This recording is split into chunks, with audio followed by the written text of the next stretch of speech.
Hi, everyone. This is Norman Kochenak here from Eyes on Cricket with Norman Kochenak. We have Chris Vernon, who's always on time. He's very good. But unfortunately, some of the other people we have, they are a little bit tardy with their time, but they'll get there. We had over 5,000, almost, in fact, 5,100 viewers last night. We've had consistently over 2,500 to 3,000 live viewers. So hats off to you for coming. There's a few people that have been putting messages through, and that's really fantastic. The numbers are growing, and it's been testament to what my guests have been talking about. In fact, with Chris here, we've got, well, Simon Willis is not coming today, but I believe Monty is shortly. He's obviously doing 1,000 other interviews. Adam's been talking to us all day. He can't make it. Pretty Upala will actually be from Las Vegas, from the Wynn Hotel. She'll be joining. She's just messaged. She's on her way now. She just messaged, so she'll be here shortly. Looking as glamorous as ever, I'm sure. Yeah, and Apana is also meant to be here. And Debashis is another one that I'm most interested to see where it comes. So, what a day we've had. Our expectations of a pre-tea finish occurred, didn't they? Yeah, just. I would say that it was pretty. Well, it was certainly the wrong side of the tea and spoil, wasn't it? It was certainly close to lunch, but yeah, we got it fairly spot on, I think.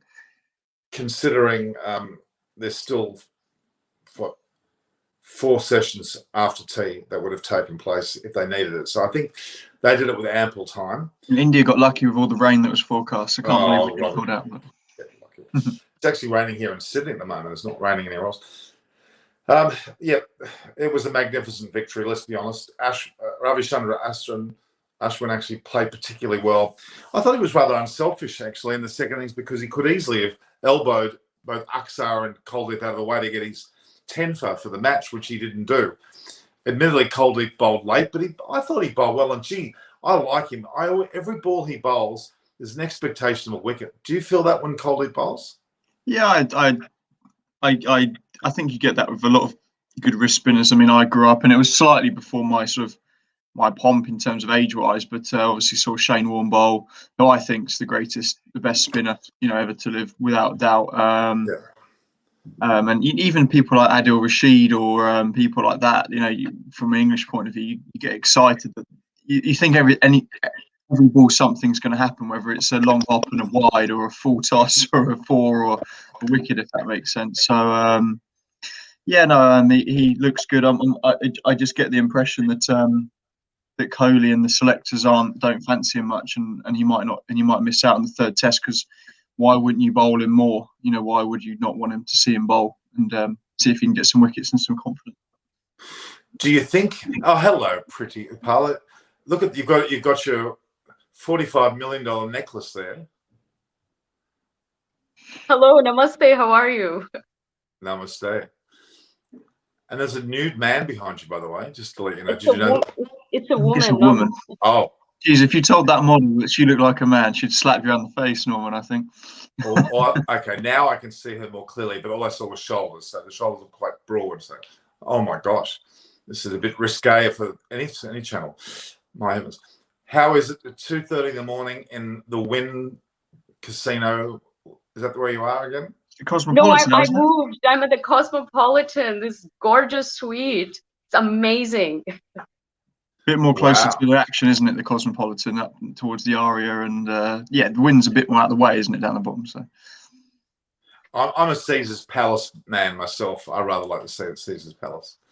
I've stayed there. I've actually stayed there and watched. What was her name? Who's the one that sung the song for Titanic? What's her name again? Celine Dion. Celine Dion. Celine Dion. That's it. That's who I saw. I went there to watch Celine Dion and carried on there. I had a great time. It was a great hotel, I must admit. But I've been to Vegas a few times actually. I rather enjoy it. It's a like a freedom type place where you can be yourself. Oh, we've lost him. Look. Anyway, Kuldeep. We were saying about Kuldeep. Yeah, I mean he's surprise factor. As soon as he came on the bowl, I was riveted. I wanted to watch him. Really did. And having come across him in Australia in the nets, where he actually had a chat to me and took a fancy actually to Apana, by the way. He asked me, who's that? Who's that? When he saw Apana, which was interesting. But Colby clearly was frustrated. And I take my hat off to him to actually have patience to wait this long. I wonder if he gets along with Coley, because Coley just didn't want to bowl him. He should have bowled a lot earlier. I mean, Aksar bowled well. I've got no doubt about that.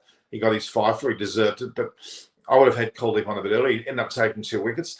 And Ashwin, unselfishly, to be honest with you, allowed him to come on in the end more so than him, because, look, he could have been greedy and went for his 10 wickets, which was a milestone that he would have liked to have gotten. So I'm really impressed by Ashwin's attitude. Even when he was batting, he was quite happy to give the strike to, I think it was Siraj, and happily asked him.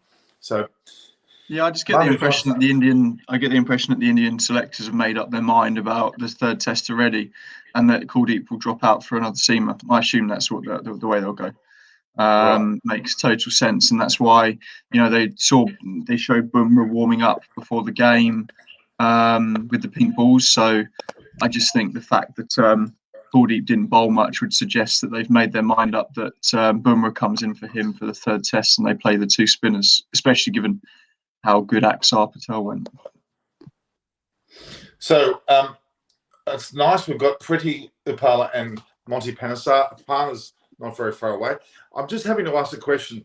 Pretty, you went off screen there for a while, and then Monty turned up. You aren't sharing a hotel room in Las Vegas together, are you, by any chance? I'm just surmising. Most definitely not. Monty, can you verify this? I can verify with a blue tick. I'm in the UK in London. I'd like to see a hotel suite in Las Vegas that looks like Pretty's wall behind it, and then looks like Monty's backdrop in the other room. So I'm so glad, Monty, you haven't got a semi-clad woman in the background on your mural as your wall, because then I would have easily mistaken it for the same room. So, Monty, just to let you know, Pretty is actually in Las Vegas. She's at, where are you at again? You're at the Cosmopolitan.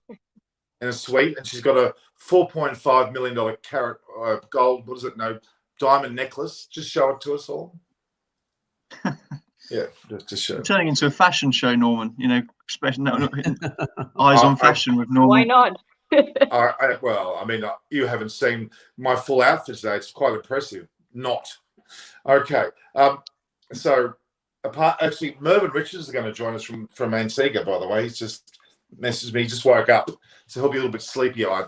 Okay, guys, Monty, we were just talking about Kuldeep and the fact that he got a chance to bowl, and I was riveted. I like to see Kuldeep bowl. What's your thoughts? Yeah, look, I think when you got the likes of Ashwin bowling so well and Akshar Patel, both of them sort of, make using the conditions and they know how to bowl on these pitches.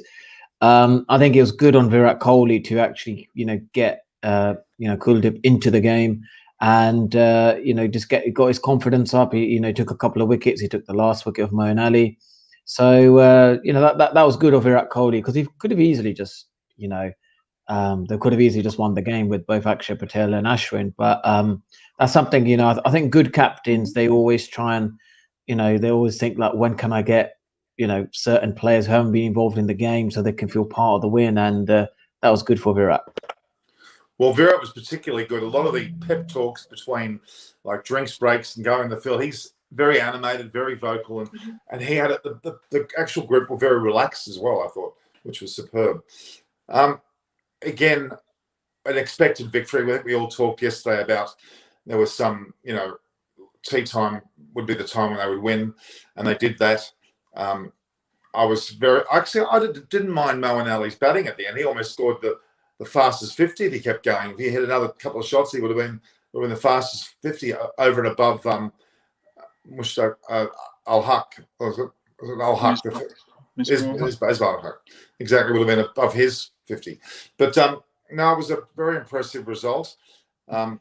England have a bit of homework to do. They certainly do. Even though the bounce back ability is there, they have to look very closely at the batting lineup.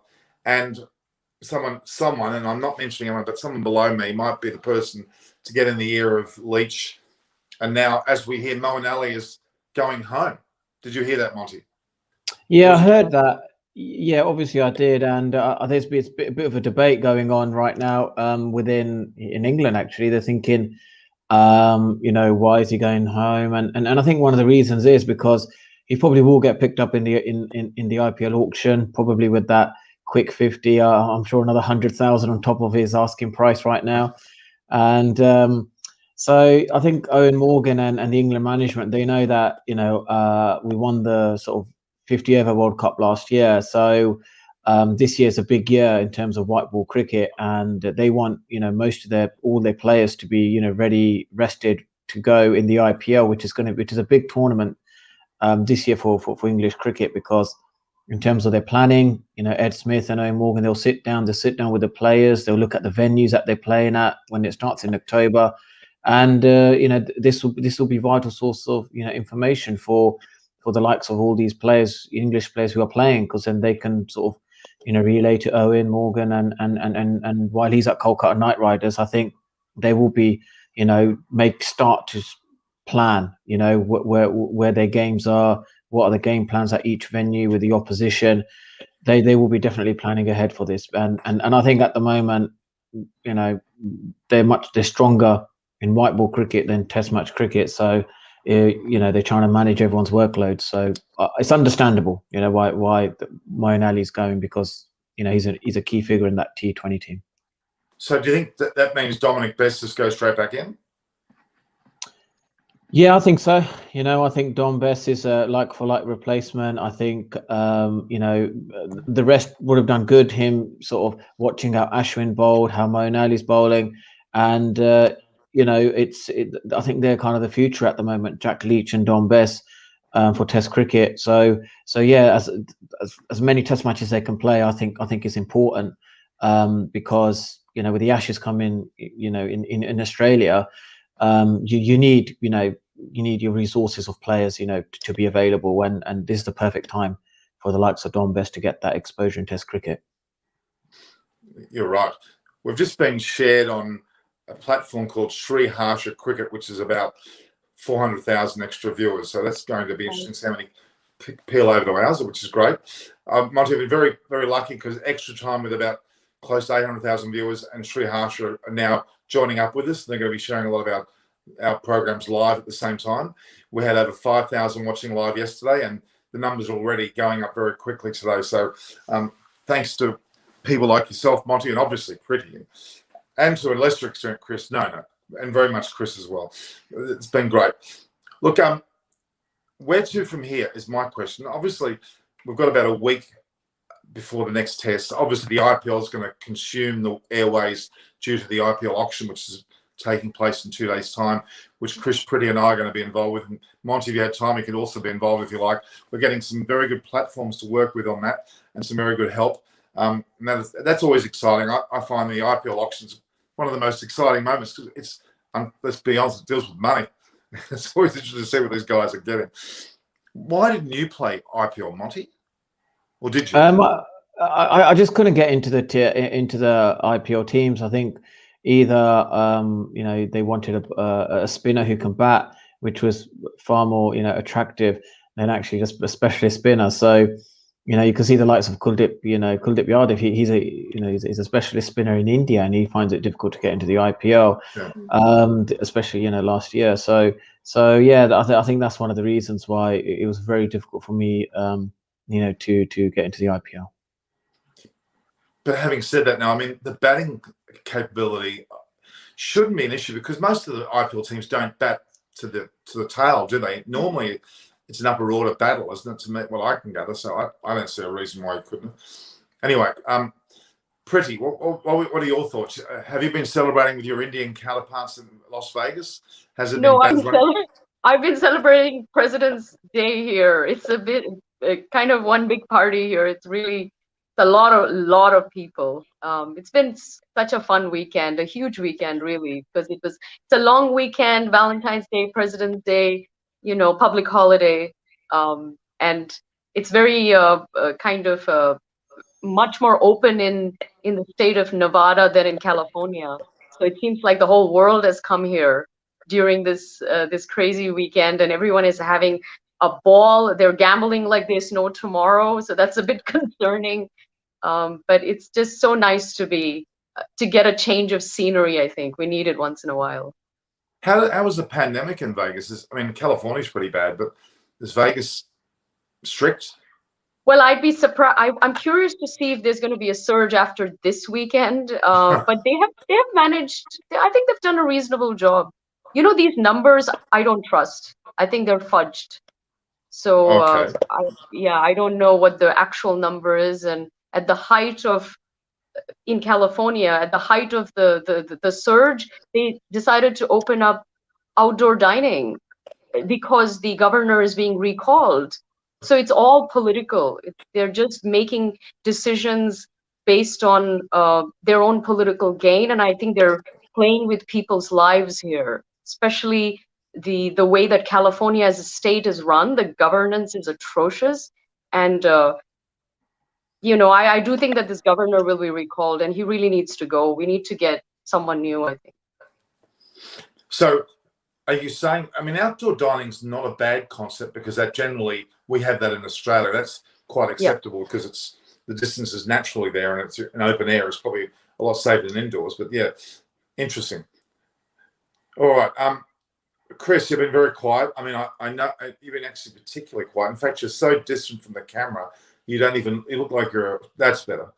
Okay. So tell us your thoughts on selections, I think that the IPL and the IPL, it might actually come at quite a nice time for England, this, because a lot of the attention in the media in India and in England will take it away from the England side. And I don't think they're going to be massively worried and have a massive inquest. You know, there's 2 tests and India have dominated one and England dominated the other. Like, they're sat there 1-1 in a 4-match series. If you'd said to Joe Root at the start of the series, you'd have won 1 test out of the first 2. You'd have snapped your hand off and said, let's go and play the 3rd test where we think we're going to potentially be our strongest. So but they're not going to be that worried. I think there's things to look at and how to counteract the Ashwin effect. They, in the first test, when the pitch was a little bit flatter when they batted, he wasn't as effective, and they'll take, if the pitch is a bit better in Ahmedabad or better for batting, then they will, I think they'll cope better. The Moeen Ali thing is a shame. You know, Monty will know there's a bit more. It potentially screams a bit of Jonathan Trott, Marcus Trescothick about it potentially. You know, with if there might be some mental health stuff there. You know, he apparently asked to go home. He was meant to stay before. You know, he was agreed that he would be here for the whole tour, and he's asked to go home.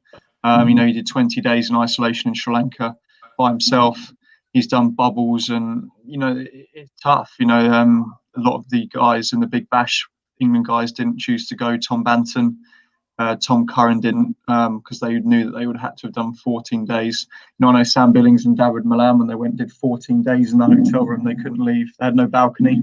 They had some gym equipment delivered up to their room, but apart from that, they couldn't leave at all. So that's pretty tough, you know, and it does take its toll, and you can't blame. And it's clear that Moeen Ali's had those demons before. You know, he had 2.5 years out of Test cricket where he asked not to play, not to be selected. So, you know, ultimately, I just hope that he's all right and he can bounce back. But I would imagine that it's the last time that we'll see him playing Test cricket for England. I don't see him playing again now, with Don Best coming through. So I hope he gets home and has the rest that he needs before the IPL or the white ball cricket this year.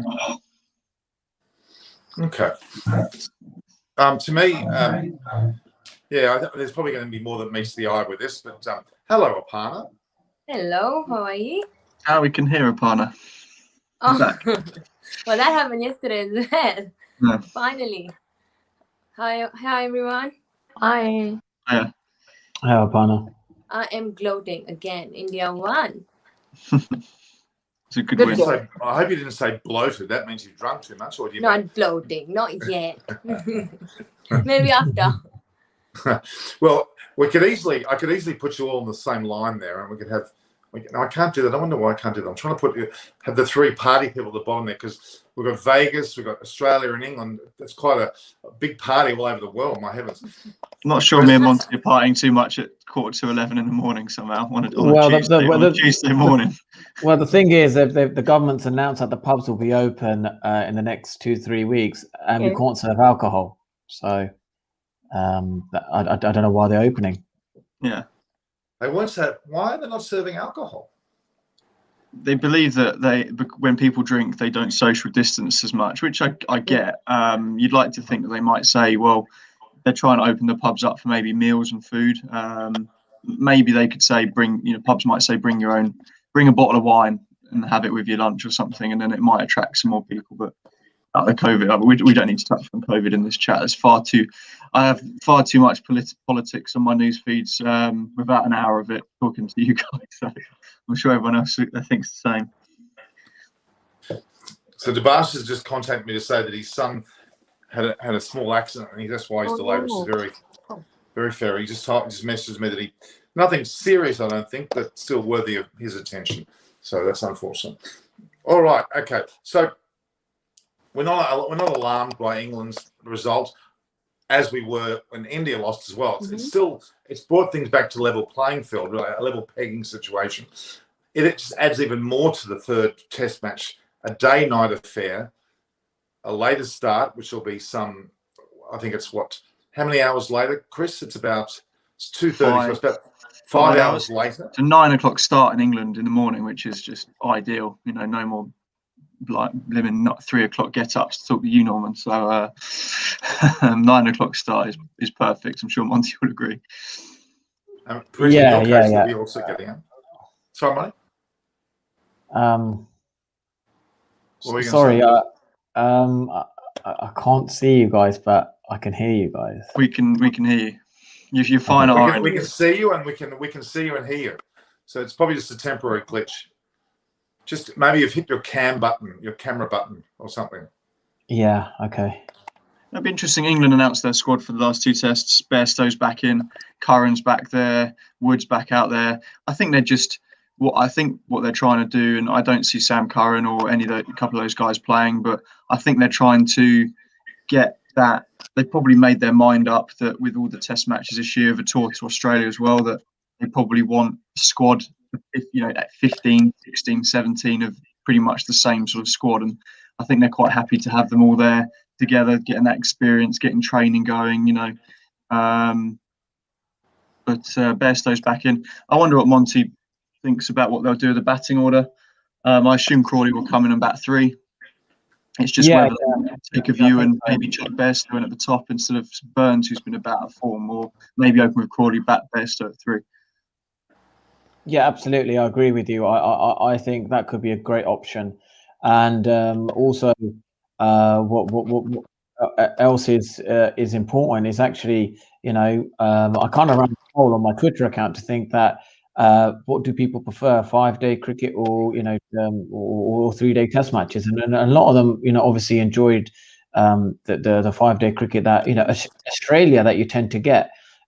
So I think from a fan's perspective, I just hope that we're able to produce 4 5-day test cricket, because let's be honest, that test match in at the Gabba was unbelievable. Now, if that pitch wasn't suited for the whole 5 days, then we would have seen one of the greatest test matches. And I just hope that India don't kind of use home advantage, knowing that they're superior to England in terms of skill, but can India beat England on a flat track as well? And I think that will be much more of a satisfying win for Virat Kohli and their team if they're able to do that. And also England, they've got a bit of a chance, bit of a fairer contest.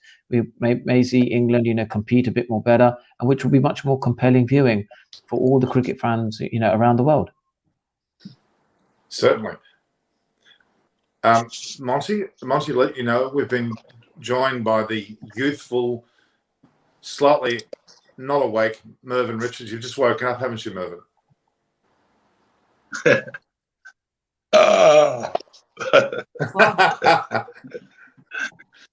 Good morning to everyone. Morning. Mervyn, by the way, guys, on a few seconds delay, so when he talks, we'll get him a few seconds later. But Mervyn, above you is Priti Upala, who's in Las Vegas at the moment. As in Las Vegas, where Las Vegas is, of course. You've got a partner next to you, Mervyn, I think you've met before. Monty, further down the track. Yeah. Chris and myself. Say hello, everybody. Hello. Hi, Marvin. Nice to meet you. Monty, do you think with the pitch? Nice to meet you also. Yes. Yeah, go on, mate. Did you think that when playing home advantage in conditions, as you said, that India are happy to play to their strengths? Do you think that when they then tour Australia and England and New Zealand and South Africa, there's an air of, well, let's get our own back here and put out the green seaming wickets just so we can, we've just been dubbed 4-0 in India. Let's dish it back. And do you think that if it was does that make sense? Do you think that there's a sort of a way that we can play your game as well, sort of thing? Well, look, that's what happened at Lord's, isn't it? Between India and England, they produced a green deck. We saw in 2017 with South Africa, 15 wickets fell in the day. So yeah, it does happen in England, South Africa, and like I said about even in Boxing Day test, which I mentioned yesterday. So that's all great, but I just think that 5-day cricket's so much better. You look at the win that the West Indies had.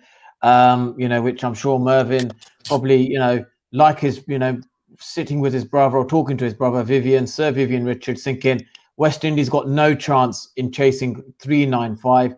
They chased that total. And then again, we celebrate a great win, and I think that's what it's really important is that the greats of the game, they love seeing 5-day test cricket. You ask the greats from all parts of the world, they'll say, we want 5-day test cricket. We don't want 3 days. And I'm sure, Mervyn, you agree with my statement.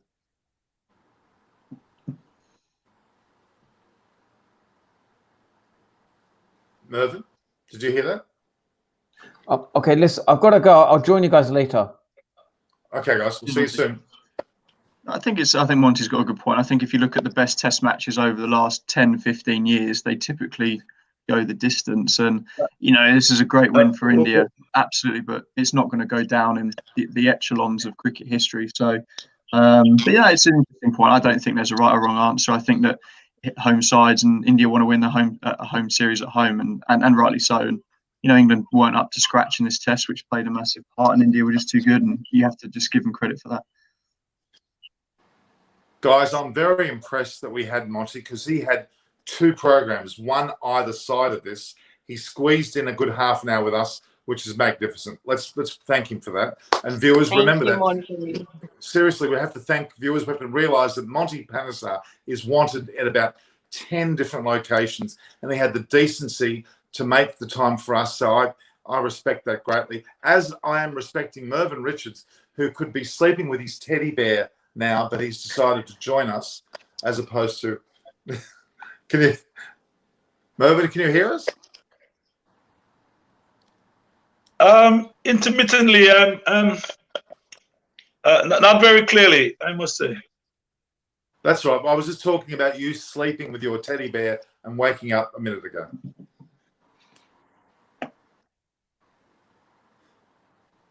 Now, if he heard me, he'd be laughing, I'm sure.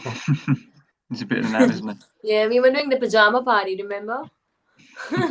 Well, it's funny, the word for... I'm not hearing you too well, but if you're hearing me well, yes.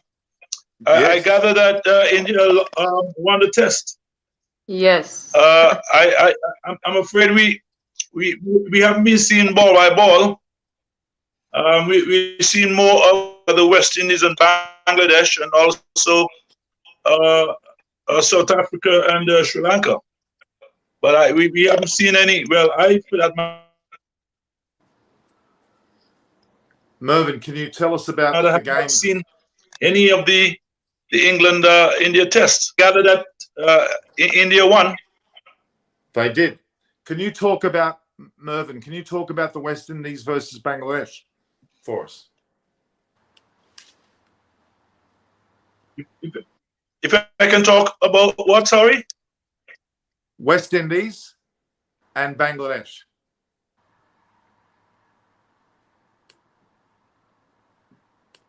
Oh, I mean, that's a very interesting thing that happened, because as you may have known, that the more experienced players opted not to go to Bangladesh, and it's going to cause a bit of worries for the selectors. To know that the second string team did extremely well, a lot better than the most senior players did on recent tours. So it's going to be a headache, I believe, for the selectors. If you're asking me about the West Indies Bangladesh series, are you hearing me well? Yes, perfectly. I can hear you. Oh, but I'm sorry, but I'm not hearing you. That's okay. Yeah. All right. Mervyn, you stay. That's Because good. That's good. You stay. Yes, perfect. Okay, great. Everybody give Mervyn a thumbs up so we can hear him clearly, guys. We can hear you fine, Merv. All right. Okay. So, All right. Aparna and Priti, now from your perspective, both being from Indian backgrounds, tell me about how you think they feel in the country. They had a fan group, and I heard Kohli talk, Ashwin talk. A lot of the players talked about the crowd influence, and in particular when they get to Ahmedabad, where they're going to have 60,000. Yes. In half the stadium. That's pretty impressive. Yeah, it is. I mean, this is the largest cricket stadium in the world. Gujarati crowds are crazy, right? And they love their cricket. The crowd is going to be completely behind the Indian team, and I think it's going to be incredible for the game for both teams, because I think they're very a fair crowd. But I just can't wait. And I mean, is this the first game being played in this stadium ever? Because it's newly, it's a very new stadium. So very, very excited. And I mean, look, we are seeing these the great so many new talents rising. Now we have a new star, right? Akshar Patel. Who would have thought? And now he's definitely on the radar. I don't know, if he's going to get chances in the third and fourth test. And then there's between maybe him and Washington. I mean, I'm going to go with Akshar because I think he's very, very versatile, as he has proven himself. But I think the team that's a good problem to have. Who do you give the chance to with such depth? And forget the star players. It's these new up and coming, rising talent that can show their might and really, compete with the best of them. I think it's a great opportunity for them. So I'm very excited about that. I think that's a great story, So for me, it's not just a game and a score and all of that. It's like really the subconscious element of it, or the metaphysical point of view, what's really going on. And I just think this is great for the country, beyond cricket, actually. It's like really bringing the country together. You can see how patriotic and nationalistic everyone is. You just see it on Twitter. People are so proud, and somehow they always link cricket with the state of like the political scene in the country, or the socioeconomic scene, or almost India's place on the global stage in some way. Because I always say that IPL has done more for Indian soft power than all of its diplomats put together, which is priceless. So I want to see a great game, and fans really rallying behind the team and the sport. And I like drama, so I want to see a lot of twists and turns and unexpected things happen in the next game as well. I think it keeps everything very interesting. Aparna. Yeah, Well said, because I totally agree with her. Cricket has done what politicians have never done before, bringing people together, and into one, into one unit to appreciate one thing, which is extremely good. True. Well, yeah. But as I said earlier, sorry. As I said earlier, India has so much depth that you could throw all these names in a hat. Say 50 players in India, and you could pick 11, and they will do just as good as any team, because the depth and the talent is so much, you know, that they could prove themselves to be formidable opponent and do extremely well. All right, Aparna. Yeah, no, definitely with the fans and being there does make a difference, a huge difference. We saw what India performed in the first test, but there was no fans to in the second, and a huge difference. I mean, it's right in front of us, and the energy, the willingness to perform in your home country, in your home ground, in front of where cricket is just not a sport. It's actually a religion and it's an emotion. So you really feel it. You feel the energy to actually in the game. I mean, the way they have performed, the way they've come out in the second test has been incredible. I mean, 317 runs win is not something that we easily can expect, especially how they lost in the first match. And definitely what Preeti said about Akshar Patel, I mean, his precision was unmatched. He made a mark on his debut by picking up 5, and after he missed out at the first test match, coming back in the second test match, getting a chance.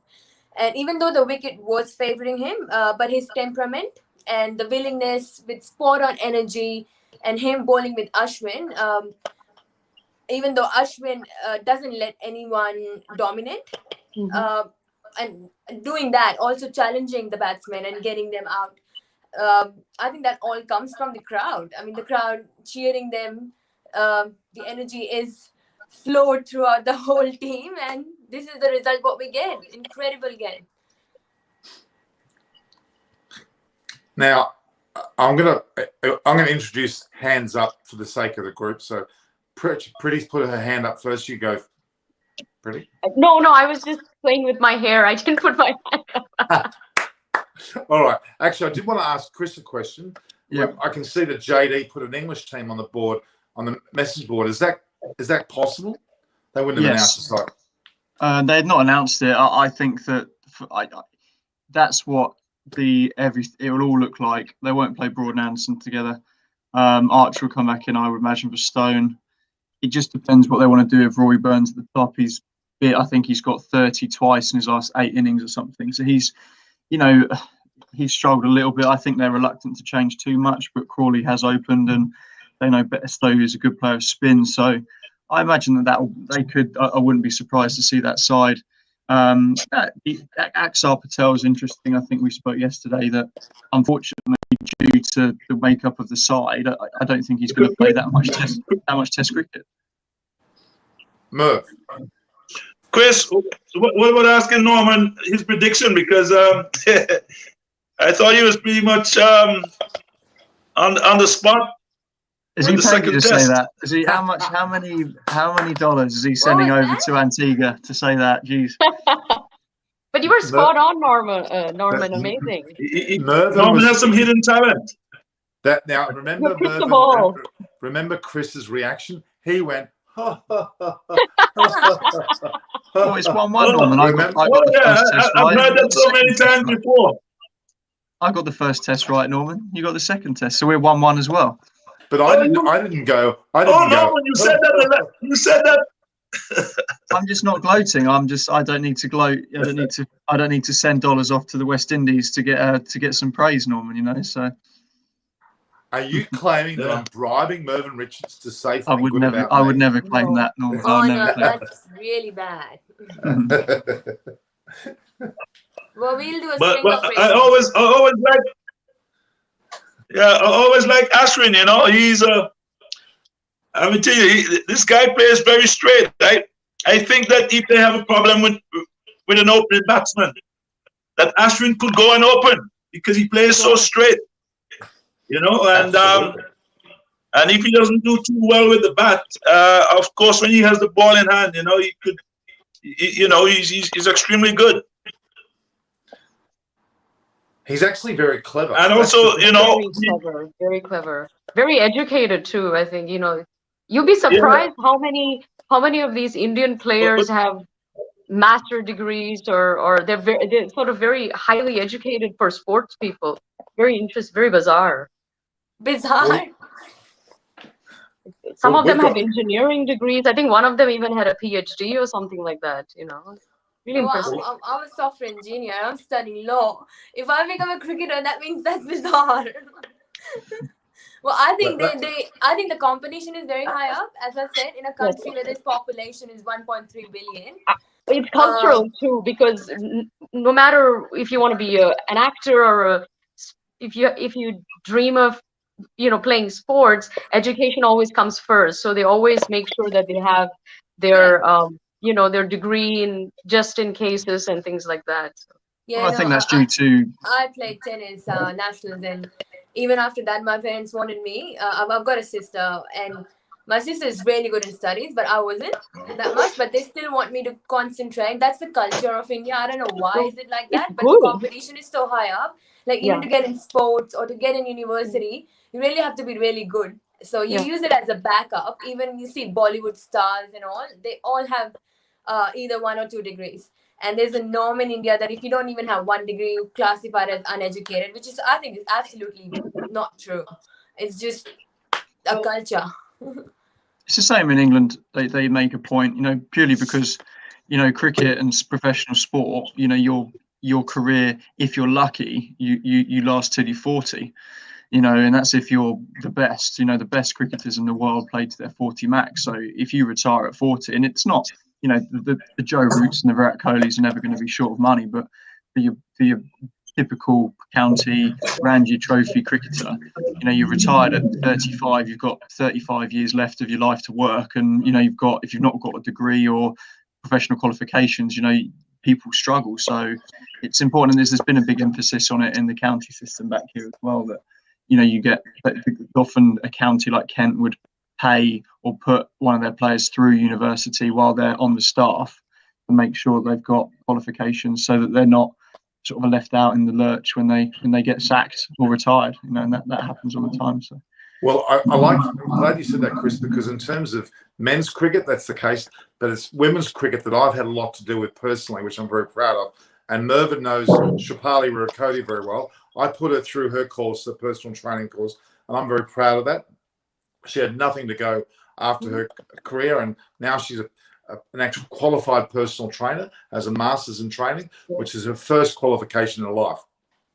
And Mervyn knows her really well, and we both love her to death. Our partner's also highly educated. She's got an IT degree. She's doing a law degree. Although she's got an IT degree, she can't work the StreamYard very well. That's not yeah, I was about to say, she doesn't know how to work a microphone. She doesn't know how to. You're not tech savvy. Well, I think I haven't got hands on because I've been studying cricketology. excuses. No, but press any key. Norman, press any key. All right, now, someone's saying I'm playing with the screen position. Yes, I am, because I thought Mervyn deserved 2 very good-looking women on either side of him. And in fact, Mervyn, put out your arms like that, and just. Girls, I'm extremely lucky. That's a senseless act by Norman. with India, I'm surrounded by beauty. No, Mervyn, I'm below you. I'm not next to you. I'm below you. Oh, sorry. with the Indian side, how soon are they looking at the Ashwin replacement? You know, he's 34, he's coming on to 35. You know, he's certainly twilight years of his career. You know, he's not in the early stages. You know, he's nearing 400 wickets. Let's say he wants to get to 500 wickets, which will probably take him a year and a half, 2 years. You know, that takes him to 36, 37. You know, at what point do you think the Indians starting to look at his natural replacement? Is Axar Patel or Ravi Jadeja the natural guy to come through? Because, you know, from what I'm seeing, I don't see Axar Patel at the moment playing much Test cricket at all. You know, he's going to play in India at the moment, but that's because Jadeja's injured. As soon as Jadeja's fit, Jadeja's going to come back in the side. And if they tour England, you know, they're not going to take 4 spinners, so it'll be Ashwin and Jadeja. and probably only one of them will play in England. So, you know, it's a shame to see a guy like that with the talent he has is probably going to play less than 10, 15 tests in his career. And there's a lot of good spinners in India who just play at home. And then and Jadeja obviously is the main man, isn't he, there? So I don't know what Ashwin's plans are on retirement, but at some point they're going to have to start looking towards his natural replacement, aren't they? I think India doesn't replace players unless they're in form. If you look at the history, True. Saurav Ganguly, Sehwag, Sachin as long as they're Tendulkar. performing, you are in the team. Yeah. If you Age stop is Oh yeah, that's performing, not what I'm saying. I'm saying that he might and he's still retire. You performing. know, I'm not. He's enjoying his time in the sun now. I think Yeah. this is the best period of his career, and I think he's getting the love and respect that he truly deserves. He's leading the Right. pack.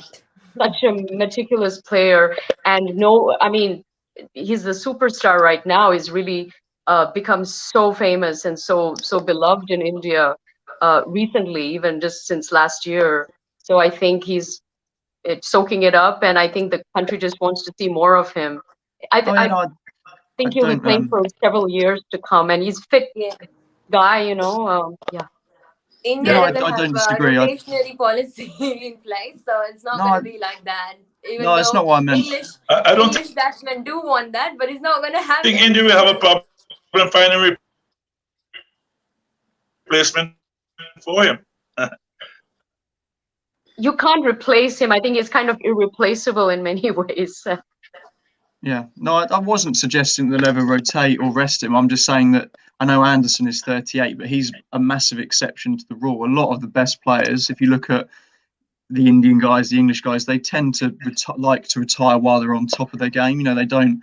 And I'm not saying that he's rested and rotated. All I'm saying is that could you see him playing for India at 38? And if not, then they need to start trying to. They need to start looking towards it. And it's the same with England. You know, we're planning for no Anderson and no Broad, and that's why our fast bowling stock at the moment is good, and we're happy with that. So, you know, it's just interesting. I'm not saying he's ever going to get dropped. It's just I know how these guys tend to go, and they tend to go out in their mid-30s when they're still at the peak of their powers before they start declining, don't they? They want to be remembered as one of the greats. But Ashwin's bowling off. He's bowling off spin. He's run up to that 3 steps. Okay, he bats pretty well as well. I don't see them. He's likely to play at least for another 5 years, which could be 38, 39. Tendulkar lasts till 40, didn't he? So you can see it, but it's just it'll be an exception to the rule. There aren't many players that go that long. I think right now there's no question of him retiring anytime soon. And why should he, when he can actually give something to the country while he's in the team and he's performing, he's leading the pack. India is benefiting from him being in the team. So, and as you said, that there has been a lot of players that has retired in the good game, and I'm sure he would too. But I think right now there's no question of him retiring anytime soon, especially with this test match, him being the man of the match. So there's no question about him retiring anytime soon. I can see that happening as well. There has been players who has retired just before while they were actually not in the good form, but they've come back, performed, and they proved their whole career in being Team India, and then they've retired. So but there is no fingers on him at this moment, so which is good, and I would love to see him playing for another 5, if not 10, and then he may retire in his good form. I think Chris has been put back in his place. Chris actually wants Ashwin on the side because he wants him retiring today because he's too old. He's too old. He's clearly too old. Some of the guys in the comments are saying that, you know, the guys in the comments are sort of saying that. Indian having some fun has broken English batsmen confidence. So Chris is the spokesperson for them, trying to put him in place and say, you know what, just back off. Why should you should retire? So who would ask the question that why you should retire, being after the man of the match? That's not. I think you've. That's a great question, Chris. I think you've got the wrong end of the stick. I think you've completely missed my point. You know, what I'm saying is he's not going to retire now, and he's not. I think they're reading behind between the lines. I bet he's not. I bet he's not playing Test cricket in 3 or 4 years' time. Is what I'm saying. So, who's going to come? Who's the natural replacement? And the guys in the comments actually have made some good comments that there's no one in first class cricket in India. It's 3 years. he will There's still be discussion playing. about Washington Sunda. There's discussions about Kuldeep. I really like Kuldeep. Even today, me too. I was spellbound watching him. You know. So I think Helmut also was, you have to understand that India has a great system of really training and finding the best talent. And now it's very much pan-India. It's not just the big metro cities and so on. So they're churning out these incredible, just like amazing finds all the time. And they're coming through the system and they get to play a lot, even on a national level.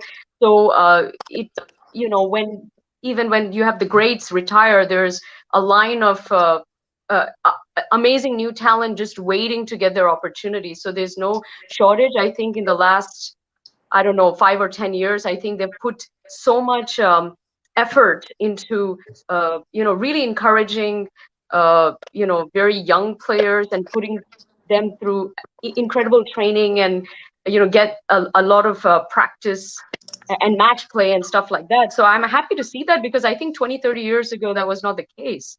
So it's great for the country and great for the future. There's a lot of talent in India, actually. When you see IPL, there's always, every year, there's new, these teams are picking up new kids who are playing, domestic cricket and like lower level, first class, but not that high level. But there's a lot of talent, and unfortunately, because of the population, I've missed quite a bit. They don't get a chance. We seem to be having some internet problems. What, Mother? You can't hear us? We can hear you. We can hear. Yeah. We can hear you. We can hear you. No problems. We can hear you, Mervyn, perfectly. Last thing I heard was about about Ashwin and whether you retire or not. But I'm saying players now in their mid-30s, once they are very healthy and they're still performing, they could go on for a bit, till they're 38, 39, depending when they think that they've had enough. It's obviously a different game for a spin bowler, but who would have said, MS Dhoni said, someone in here that retired Test cricket age, 33, 34. Who would have said when he was 30, if we'd had this conversation when he was 30, said MS Dhoni won't be playing Test cricket in 4 years, you'd have probably all laughed and said he'll be playing till he's 40, 45. So all my point is, and I think as I think I've been misunderstood a little bit, is you've got to look to the future. You can't just keep letting him play and then all of a sudden he drops the bombshell, retired, and you've got no one there. You've got to start the process to. And all my question was, is there a good stock in the first class game that it can be replaced? And with someone like Axar Patel, maybe they're looking to the future, that he's a long-term prospect for them. And Ashwin's a star. Maybe he will look to go to Anil Kumble. It's the desire at that age. There's no doubting that Alistair Cook is still playing cricket in England. He plays for Essex and he loves it. He's 34. He's England's all-time leading run scorer, but he got to the point where he just didn't want to travel. He just couldn't be bothered with the long flights, the long hours. He wants to stay at home with his family.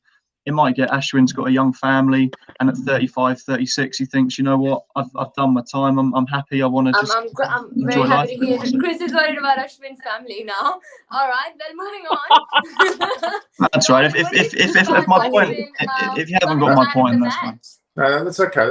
It's all. Look, and there's no such thing as not getting your point, Chris. We all have opinions, and that's. We get your point. We totally understand. And the opinion's valid. I get the opinion. It's just more what the long term look at. I think Chris, you need to have a chill pill, relax. It's okay. We did not misunderstood, but don't go on his family now. When you're worried about his family might give you a call. There's lots of different factors, isn't there? And as all my question was, who's coming through the ranks in Indian first class cricket, and that's what my question was.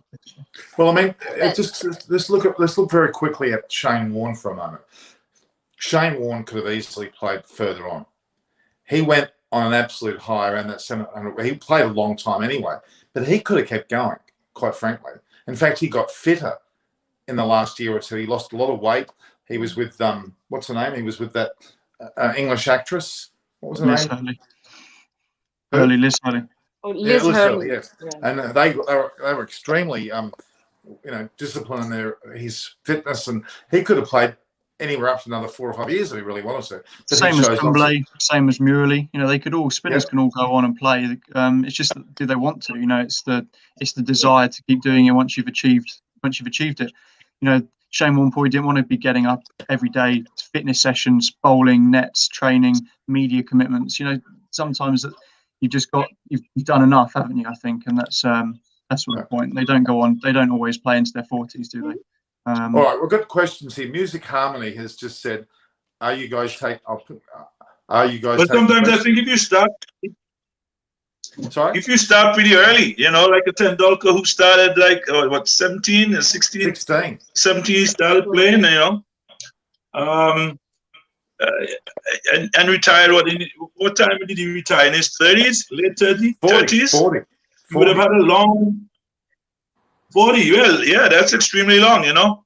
And I think that if you continue to have love for the game and you keep yourself in in good condition and nutrition, I mean 30, I mean 40, like 40 years, 40 like 40 years ago is not the same 40 years as it is today, you know. There's so many things that you can do to, you know, to stay in shape and you know, eating properly and you know, and you stay away from injuries, you could last for a very long time. I think the pressure of society, especially in India, I think it's worse than anywhere else in the world. You know, I think that I've seen interviews with Tendulkar, and you know, he often says that he loved coming to England just because he could walk out the house without being swamped by millions of people. You know, there wasn't quite and you know, that pressure, the pressure of society and the people, and just because they're gods and worshipped, I think that takes a lot. And although it's great on the pitch when you're young and enjoying it, you know, at some point they just want to have an easier, they don't want all that pressure on them, if that makes sense. Yeah, and I know but that Tendulkar has said that. Just quickly, guys, I think want to make India sure we is a get some very great questions country, asked to by be the quite group. honest. There's a lot of English people actually up in the Himalayas. They've retired and they want to live up in the Himalayas. So I don't know where that coming from. And Sachin Tendulkar should also go there, which he would. And the players also live for that adulation and love. It's Exactly. you can't have you got to have your cake and eat it. You can't have your cake and eat it too. Yeah. No, I So get they that. really live for that actually, and they love that incredible love that they get. Yeah. Monty's back, isn't Pretty it? I agree with priceless. you. Yeah, back. Yeah. Sorry, guys. Yeah. Otherwise, okay. you won't even feel like a celebrity or you've done or achieved something. Yes. In India, out there, the people when love you, they'll really love you. But when they could be the worst critic as well, which is something that comes with the privilege of being loved on that level. And when you walk on the streets, this is the way of them showing love. And I think as much as you would say you hate it or you wouldn't love it as much, but you know what, deep inside, you go out in any other country and it's like I can walk it like a normal person. What have I achieved? I mean, I would like that. And I think that's what it makes them more. That's why that comes with the energy of the fans being out there on the field as well. You know what performance they made. You know what they did in second match as compared to the first match. It's all because of the fans. There was no fans, so India didn't perform that well. You know. All right, guys. We're getting a lot of people asking to ask questions. Let's get Okay, one of the they questions. can ask us questions. They're very keen. Music Harmony says, "Okay, well, let's look at one of the questions here." Let me find a good question. I love FS is saying Mervyn is so jovial and very calming to hear him. I agree totally. Is the pitch going to be a square turner or again? I don't think it will be. What's your thoughts, guys? Well, I don't know. It's a new ground, isn't it? I think that the lights will be a factor.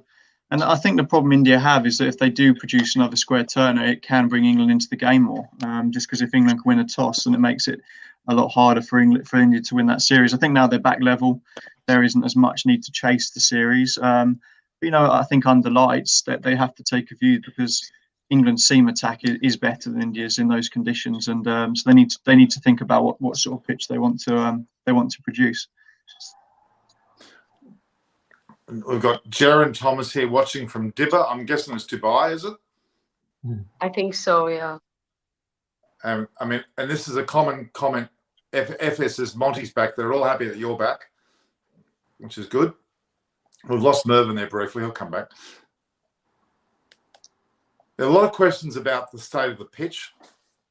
the makeup of the team. Monty, we saw a team go up a short while ago. They look like they're going to put Bairstow right back into the team. Do you agree with that?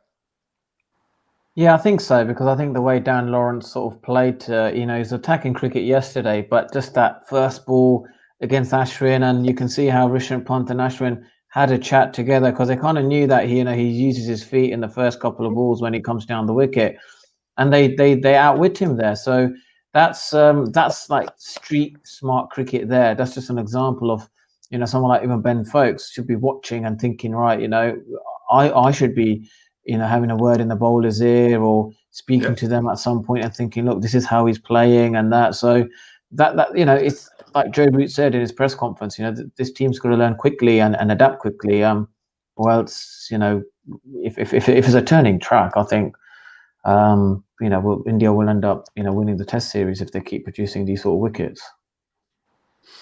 It's interesting how you mentioned the press conference. I've just received them from both Ashwin and Root. It looks as though Ashwin certainly, what you said, Punt and Ashwin planned that dismissal to a T, didn't they? The nutmegging, so to speak, of Lawrence. That was planned to a T. And you could sense it. As you said, when England were bowling, they didn't seem to have that same depth of plan, which is very much, I hate to say it, almost seems obvious to me, but it's something that everyone should be watching and learning from. And for God's sake, Monty, get involved with this team. I think England, honestly, I keep saying this. Maybe if I say it often enough, someone will listen, because I think you're so on point with everything you've said so far. And it's almost like they're hearing you on other channels and they're copying what you're saying. I've been watching very carefully your programs, and shortly after what other people say, it's a dittoing. Okay, we've got Mervyn back again. Mervyn's going to promise us some special guests. We might have Viv sitting next to him now. Oh, I just slept for a minute and you sorry? Now, I thought I saw Viv in the background there with a towel around and going to the bathroom. Is that Viv behind it? Oh, I was in a different position. Maybe. No, I just stepped away for a minute and you moved me. I was between two beauties, and now you have me. Well, let's next to Panasol. Is that better? Is that better? All right. Oh, okay. So Mervyn, when are you going to invite us to Antigua? We all want to come. Yeah, I think my end is having some problems with the internet. You're going to bring Andy? Sorry? What did you say? Oh boy. No, it's all right. We can hear you. We can hear you, Mervyn. You speak. You speak. We can hear you. We can hear you. We can hear you. Okay. Speak. Okay.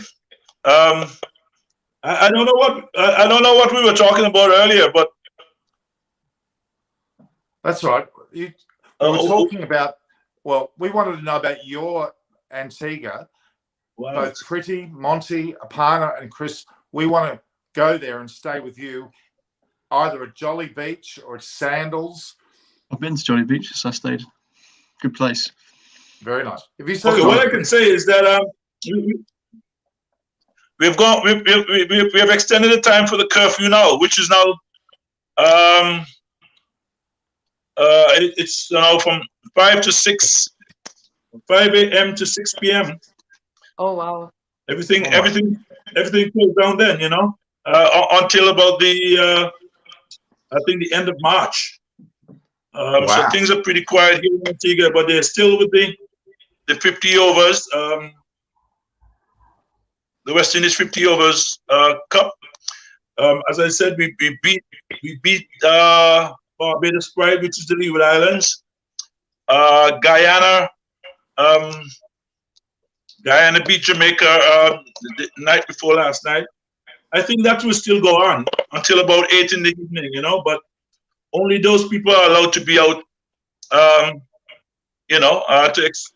make sure that they finish that particular tournament. But Guyana is on top now. I think Trinidad and Tobago, they are second, and Guyana third, and the Windward Islands are at fourth, and Leeward Islands fifth. Monty, what's your experience with the West Indies? What can you recollect from your time in the West Indies? I found that the cricket was really competitive because the pitches were like really slow and kind of low, and the people used to enjoy themselves. Very much. So very much like a carnival kind of atmosphere at the grounds, and it's a very sort of party atmosphere. So West Indies is a great place to tour.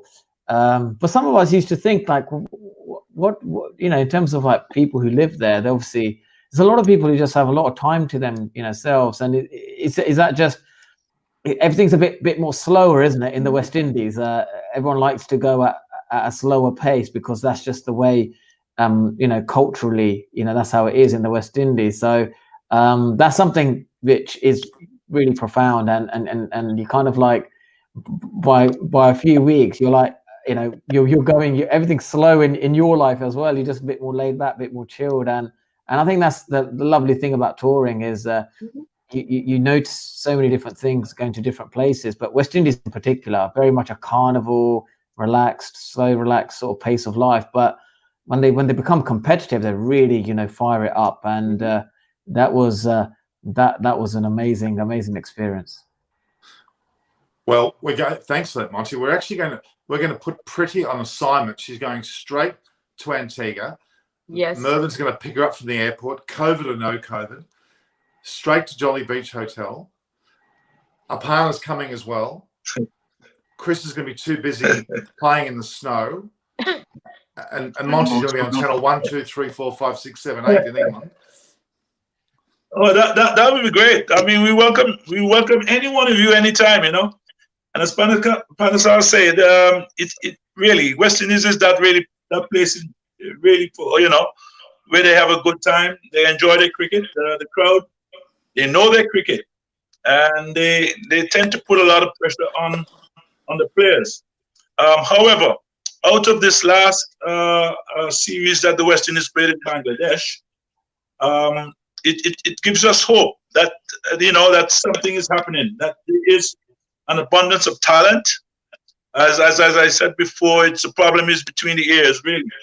And I think we're getting to that stage now where we're understanding more of the, how to compete, and not about flamboyancy and but is to understand that a test is 5 days and you have to concentrate for 5 days and put all the things that you're tested on, like your confidence, your ability to perform, your patriotism, and knowing exactly the history of West Indies cricket and what we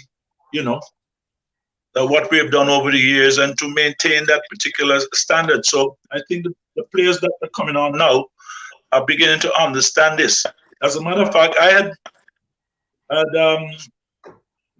told them some time ago that if you're going to captain or to play for the West Indies team, that you should sit down like you're doing a GCE examination and to answer questions about what happened in the past, to know exactly, what you're taking up and what you need to continue. Of course, they didn't take me serious. Oh no, this is extremely interesting. I'm very impressed. You West Indies, and Monty can attest to it. And Chris, you've been to Jolly Beach, you said, did you? Yeah, I went on cricket tour there when I was at school. We stayed at the Jolly Beach, and it's a great place. I remember the thing to remember in the West Indies is West Indies time. We played a couple of games where it was a 2 o'clock start, and I think most of them turned up at about 2:30. So that's the key. I think the key we learned was we were there at 1 o'clock warming up, and come 1:45, we're like, "Where is everyone?" And about 2:15, they sort of all started turning up to play. So a very relaxed, sort of laid back attitude is certainly true. Let's put it like that. But I mean, yes, Pretty, Aparna, Chris and Monty, we're going to join Mervyn one day, and Pretty's so close she can just jump down to Jolly Beach. It's my favourite beach. The sand. Yeah, I want to ask the girls a question. Can I? I want to ask the girls a question. Do you see any time in the future where they would have like a mixed national team? For example, like the girls, if they're good enough to be selected to the men's team, or you think they're going to always be separate? Yeah, mixed doubles. I think they play in tennis. Why not in cricket? That's a fair point. Well, it should be equality. First of all, women cricket is not something that people used to even recognize back in the days. Now it's very much being promoted on a very good level, and I hope it gets promoted to start with on that level. That how much craze we have got for men's cricket, we get the same sort of craze. Stadiums full, diehard fans sitting there just for be able to watch, the enthusiasm to be able to watch Indian or Australia women or India and England women games. And I think then we can talk about getting it on a mixed double sort of a level. That would be really interesting. I think so too. Definite. It should be. And I hope in the coming 5 years we do get to see that. I don't see it happening personally. I don't think it's an equality thing. I think it's just that they're just very different games, and there's popular men's cricket is popular, women's cricket is popular, but I think that physical aspect to it just would make it not an easy thing to do. Just look at the bowling. The quickest women bowlers in the world are sort of in the mid-70s. And that's quick. If you chuck them in against Mitchell Stark or Jasprit Bumrah, I think that it just doesn't. I just don't see it working, and I don't mean that in a bad way at all. Same in football. I just think that it would detract from the men and the women's game, because I think that it just wouldn't be the same, and I don't see the quality being there. And it's not an equality thing. I think that's just how it is. Obviously, in some sports or games, it's fantastic to see tennis. Other skill games, it's a thing, but I think just physical attributes in games like cricket or rugby, football, just makes it very hard to mix the sides up, and I think it would be potentially be a detriment to both men and women's cricket. Definitely see that happening, and that should be happening. Let's fingers crossed. I'm not saying that it would not happen. It would happen in 5 or 10 years. I hope that it does happen. If not our generation, people can see it, but definitely coming generation can see it and can be able to participate in that, and they do not have that sort of a mentality that it should not be like that, or there's not fair, it's not equal. And I hope the schools and the universities don't teach that sort of education, that and it's not fair. I mean, that's a very sexist remark if someone says in front of me, and I get really upset. Yeah, I agree that the quality of the game is different, but that's what we're getting at. Because how do you know? I mean, if you have really watched a women game, I think it's quite the way they perform. It's very much not recognized. If you start recognizing, I mean, it's incredible. It's nothing different. But it's not promoted. It's never was. It's relative to the standard, isn't it? I think it's relative. I need to say something here. The best wicketkeeper in the world, and I'm a good judge of a keeper, having been one. The best wicketkeeper, I'm talking about glove work. I'm talking about purely glove work.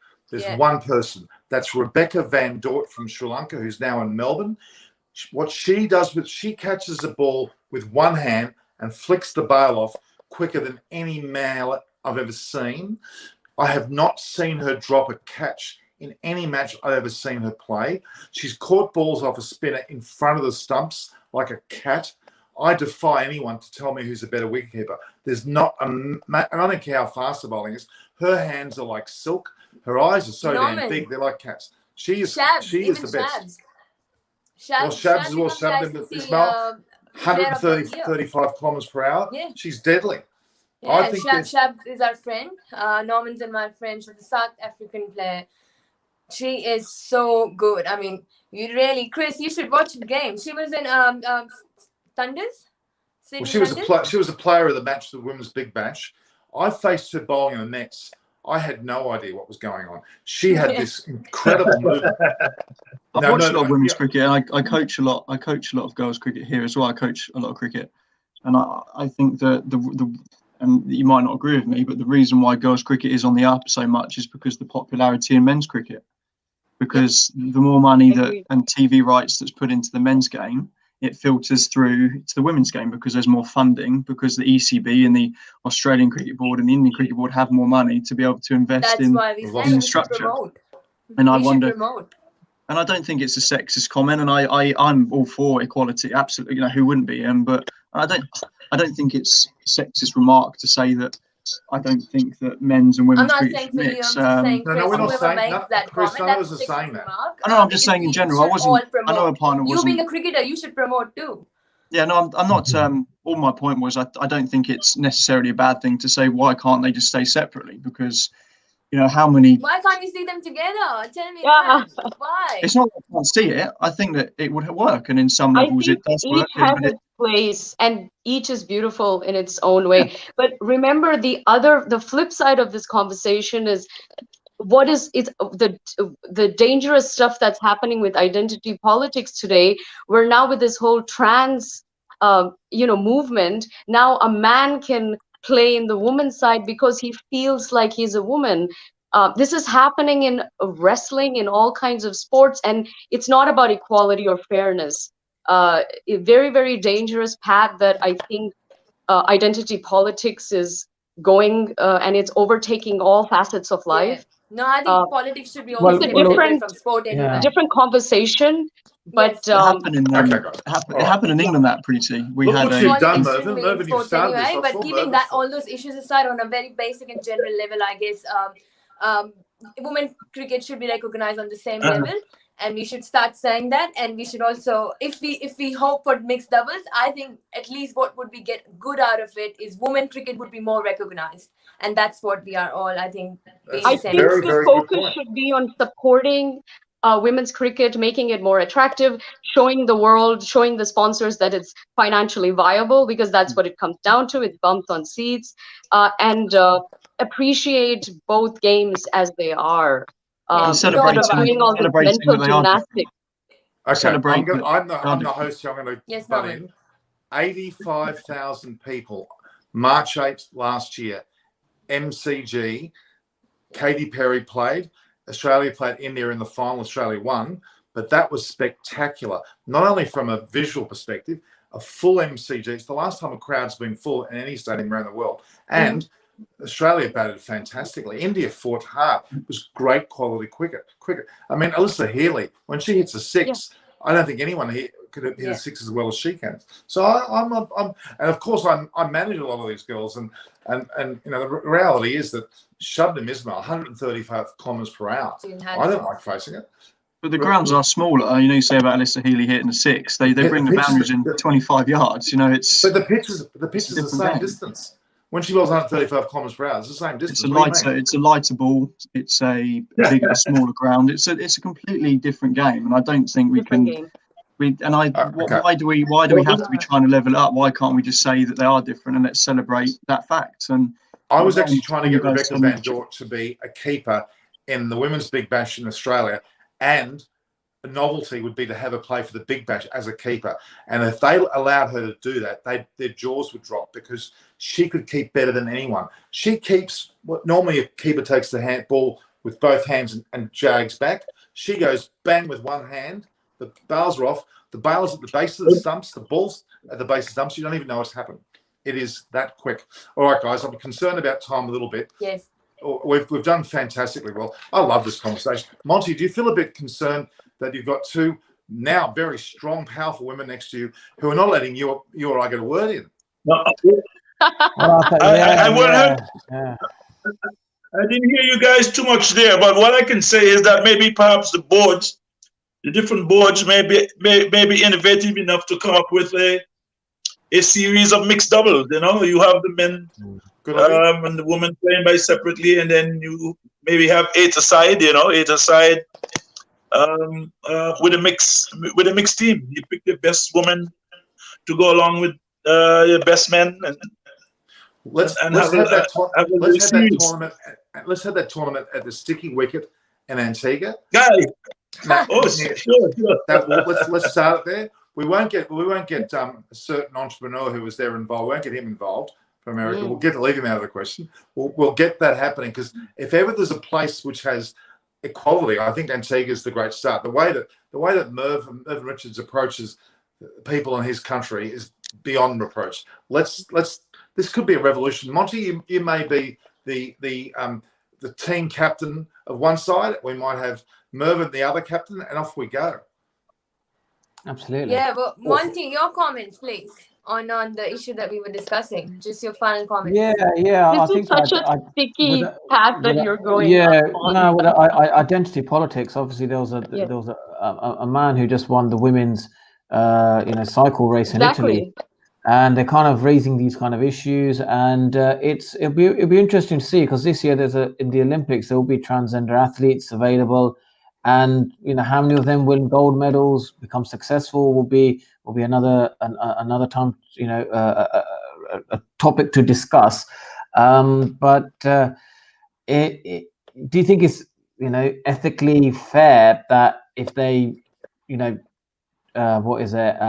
change from one gender to another and win all the medals, get all the sponsorship, and earn their millions, and then transfer back to their other gender?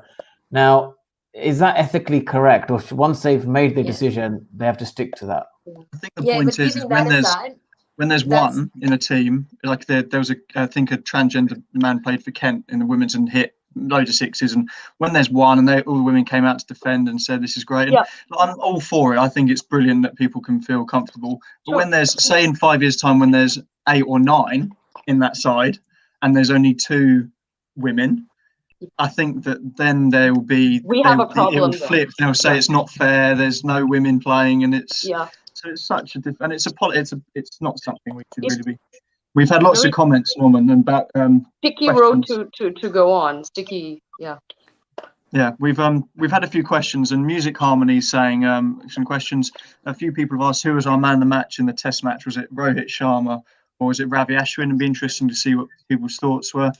I think I would have given it to Sharma, not because I think that what he did was a bigger achievement. I just think in the context of that match, that's a bigger. First innings runs in India are more important, and I think if you take Ashwin's 100 out, India would have won anyway. They would take I agree. 8 wickets out, Axar Patel and Kuldeep probably would have won the game for India anyway. So I think setting up that game, Rohit Sharma was the key for India there. I agree, actually. I actually totally agree. I think that's a very good point to make, because Rohit Sharma seems to have taken a bit of a backward step in the match in terms of his prominence is kind of almost forgotten because of Ashwin's century and 5 wickets. I think you're right, Chris. I think you're very much right. I think, I agree with that too. I personally feel Rohit Sharma, for me, because the wicket was favoring the bowler. Then the batsman, it wasn't. That was the main thing. They were talking about that, and then him coming out. Yeah, he did spectacular performance. I mean, obviously without him we wouldn't be able to win. But also have to recognize Rohit Sharma. So personally, for me, is also Rohit Sharma. I would agree with you, Chris. And okay, I've got a question for Panasa too. Monty. Yeah. No, knowing what you know today, right? I mean, if you had known that back when you were playing, you think you would have been a better player, right? Because sometimes when we start very early, no, he's gone. Disappeared. I lost him. Look, it's Antigua's IT systems are not that crash hot, and I'm grateful to have Mervyn and Monty. I may not have explained to you, but Mervyn's going to bring Viv, Andy Roberts, Curtly Ambrose into his lounge room. They literally live around the corner. We've picked him up at 8 o'clock in the morning, so hence he's not with these other people. But Mervyn's like, even though he's a year younger than Viv, he's like the patriarch to everybody. The Winston Benjamins, the David Josephs, the Ridley Jacobs, they all think highly of Merv because he's also been a senator. He's the most loved man. Shripali Wirikoti, the Sri Lankan player, a number of the female cricketers with me, we've been able to do work with them. He supports them. He's been amazing. He's such a great man. I'm glad he's away from them because I can talk about him lovingly. He's such a decent man. And when he talks about things, he really means it. And he's back again. You're out. What do you think India's test side would look like in the next test, Monty and the girls and Mervyn, Norman? Do you think that they'll stick with 3 spinners, or Music Harmony asked the question? Do you think they'll stick with 3 spinners, or do you think they'll go for the extra seam bowler? I think they'll go for the extra seam bowler, Yeah. and so Kuldeep Yadav misses out. So Siraj stays and Bumrah comes in and have Sharma, Siraj. I mean, Siraj, I know we had Alam Alali on and saying that the conditions and the heat were a big factor, but Siraj has bowled 10 overs in the test, so he should be literally raring to go and fresh as a daisy in that respect. So I can't imagine he would go. The Bumrah comes back in. I think, or it depends if Hardik Pandya is fit. They might, if Hardik Pandya is fit, they might take the view, but then it means that you have Aksar at 8 and Ravi Ashwin at 9. So that's a pretty reasonable batting lineup. That so. It'll be interesting to see. It's an extremely good question. I keep on saying this, and I shouldn't be so strong about it, but I'm a firm believer in keeping a team the same. I don't believe you should chop and change all the time, but it just seems to be happening too frequently these days, where teams are constantly in a state of flux due to injuries and rotations. Granted, but I still think the stability's got to be there. I don't think there'll be that many changes. England are probably going to go through more changes because they're bringing players back. Bairstow has to come back. I think he's a sensational player in the subcontinent. Yeah, definitely. Yeah, 100%. It's tricky, Bairstow, because his test record in the last few years has been pretty poor. I think he averages maybe just 30. So he's almost they're just basically saying he's a horses for courses selection, which is, I don't think it's a bad thing, but I think what they're trying to do is find that long-term solution with a Zach Crawley or Burns and Sibley, and I think that they're trying to do that. And if they have to, if their arm is twisted to pick him because they're worried about the spin, then they'll do that. But at the same time, they're looking forward. They're looking towards the English summer and then the Ashes. And I don't think that, given his record in the last 3 or 4 years, that he necessarily makes my England side. He seems to be a white ball specialist at the moment, and that's not a bad thing, but he has struggled a bit in England or abroad, apart from maybe in the subcontinent. So he played in Sri Lanka, didn't he? Yeah, but I think he had Monty 2 years out or 1.5 years out of the side? He had about 18 months out. So obviously, Moeen Ali's coming back in, and that's the thing. You just got to manage. Just got to manage. These players, because it's so. Do you know what I mean? It's so, like, how do I say? Such a heavy schedule that they've just got to play their best 11, because also mental well-being of players is important too. Yeah, without a doubt. I mean, England's schedule's the heaviest of all, isn't it, by a country mile? Okay, guys, I'm conscious of time. We've gone an hour and 27 minutes. It doesn't feel like it. It's been such great conversation. I'm very happy, and we haven't got Mervyn here, which is a pity to say goodbye to him, but he's been fantastic. And when we have these sessions in the future, not necessarily around the test matches, but if I can get Mervyn on with a number of the West Indian guests, Monty, please be available for that. That'll be definitely so much fun. Yeah, and imagine a lounge room with those guys just sitting there leisurely. Such a special experience. I'm really looking forward to that. And pick their brains. There's some very special people, not unlike the special people going online right now. All right, guys, I have to call that a night.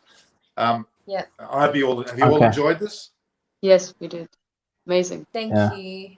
Thanks, everyone, guys. for joining really today. Appreciate it. Cheers.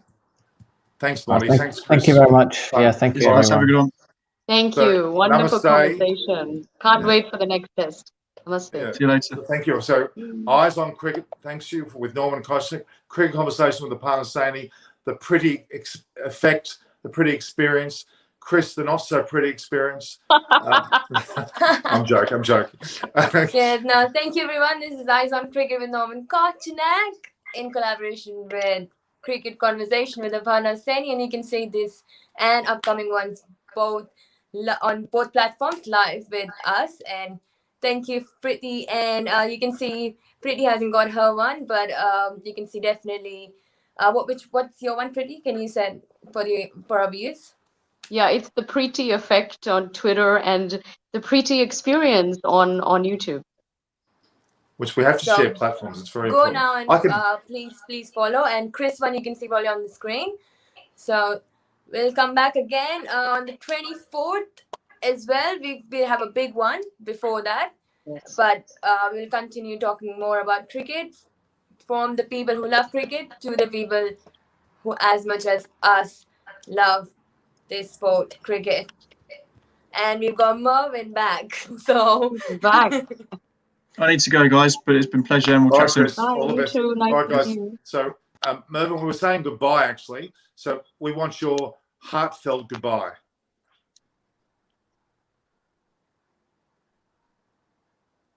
And I think, can you hear us, Mervyn? Speak, Mervyn. Okay, goodbye. And it was nice meeting everyone. I've never played against Monty.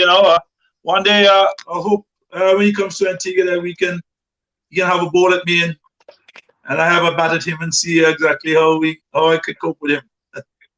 But it was nice to be among the beautiful ladies and to you, Norman, and Chris as usual. Thanks, guys. All right, big Thank kiss. you. Thank Speak you. very soon. IPL's coming up too. We're going to talk about that in the next few days. All right, Yep. guys. All the best. Okay, cheers. Bye. All the best. Ciao.